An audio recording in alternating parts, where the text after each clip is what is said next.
আসসালামু আলাইকুম রহমতুল্লাহি ওবরাকাতুহু। শুরু করিতেছি পরম করুণাময়, অত্যন্ত দয়ালু, যিনি আমাদের সৃষ্টি করেছেন। পাকিস্তানের কোনো একটি স্কুলের একজন শিক্ষক ছাত্রদের প্রশ্ন করেছিলেন, কোন ব্যক্তি নামাজ পড়ে না? প্রথম ছাত্র উত্তর দিল, মৃত ব্যক্তি, যে ব্যক্তি মারা গেছে সেই ব্যক্তি নামাজ পড়ে না। দ্বিতীয় ছাত্র উত্তর দিল, যে ব্যক্তি নামাজ পড়ে না, অর্থাৎ পাগল বা প্রতিবন্ধী।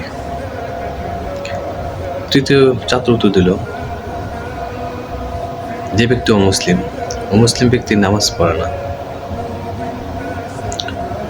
এবার শিক্ষক চিন্তায় পড়ে গেলেন, এই তিনটে উত্তরের মধ্যে আমি কোনটায় আছি?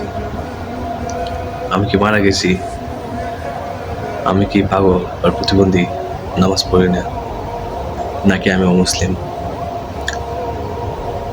মুসলিম অমুসলিমের মধ্যে সব থেকে বড় পার্থক্য হলো নামাজ।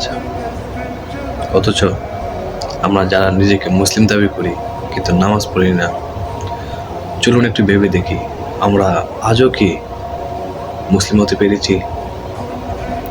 আল্লাহ আমাদের সবাইকে বোঝার তৌফিক দান করুক। আল্লাহ আমাদের সবাইকে হেদায়েত দান করুক। আল্লাহ তাআলা আমাদের সবাইকে নামাজ পড়ার তৌফিক দান করুন। আমিন।